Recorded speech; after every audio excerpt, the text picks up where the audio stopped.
All right, so welcome to the channel. Today we're talking about 3 different training setups that we've got going on for this winter's pain cave for training into the spring and summer of 2025.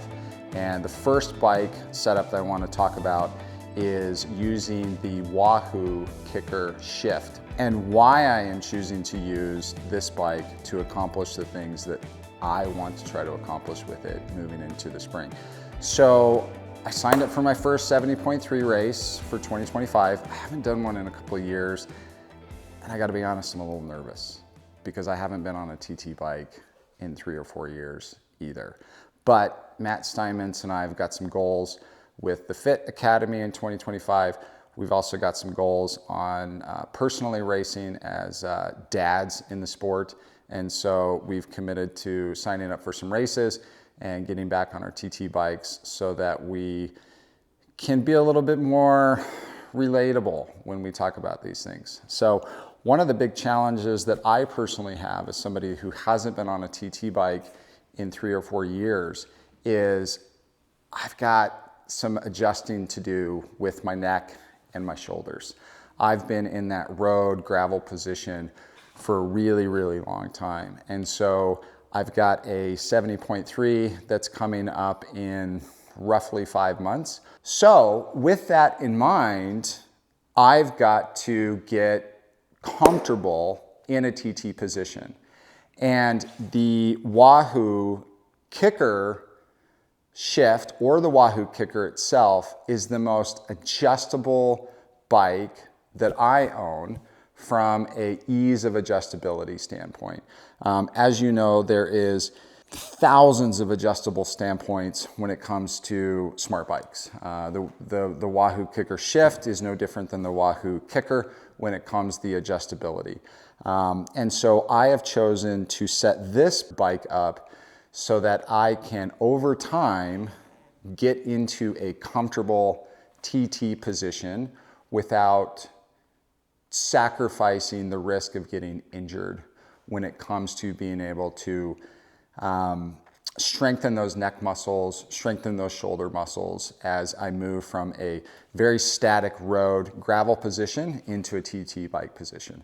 So I've set this up to actually my road bike position that I've had for the last couple of years. And what I will do over time, and we'll document these as we move on, but over time, what will happen is my seat will come up, it will come forward, my front end will come down, and it will come out. But I don't want to do that instantly. I don't want to set up a TT bike with that position.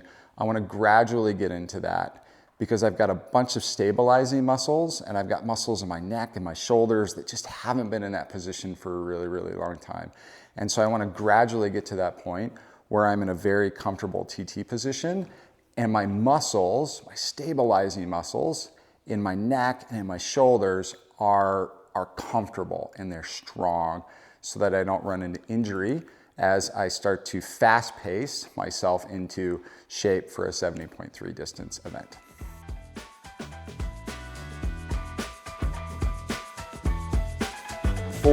Going back to the original, I've got all sorts of issues going on when it comes to stability muscles.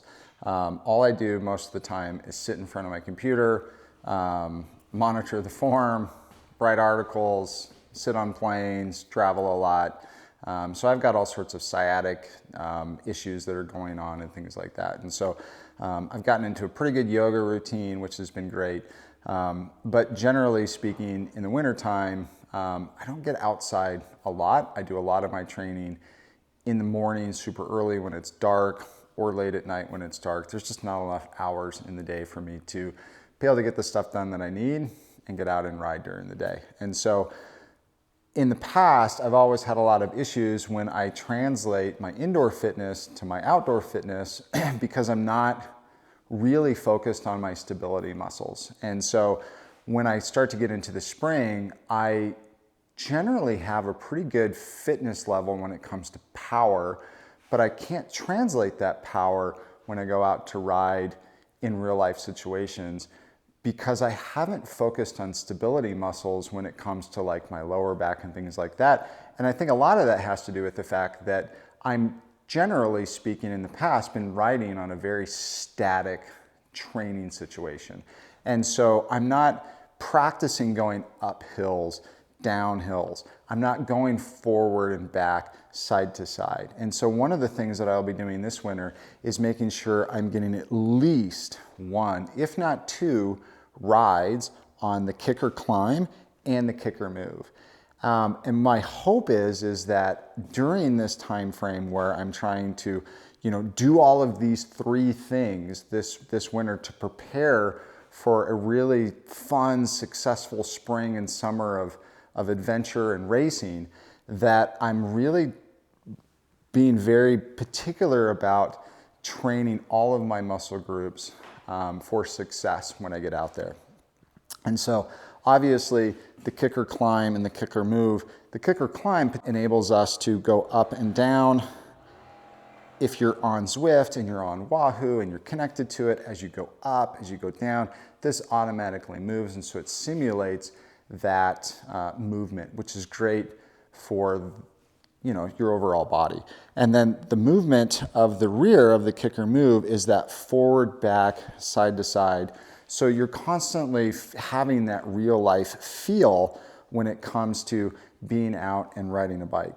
I'm hoping that this translates a lot in gravel, because that's another thing is you spend all your time, on a TT bike, you spend all your time on a kicker core, and you're never moving, and you forget what this is like to get out there. You get out on a gravel road and you get scared, you get timid, you get sore, you get tired, and that's when crashes generally happen.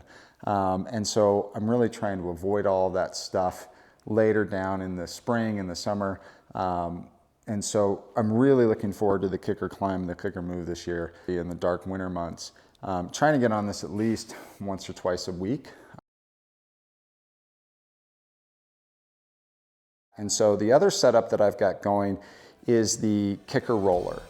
The kicker roller is, in my opinion, the most unutilized trainer that WAHOO sells in the marketplace today. At a price point of $599, it's easy to move, it's easy to adjust. If you've got a multi-house, in other words, if you've got multiple people in a house that want to get on a trainer, it's the easiest way for you to take a road bike, take a TT bike, undo it, put a new bike on, you're ready to go. It takes 30 seconds to swap a bike out on it versus the moves or the cores, which you have to undo the back of the wheel and put it on and all those things.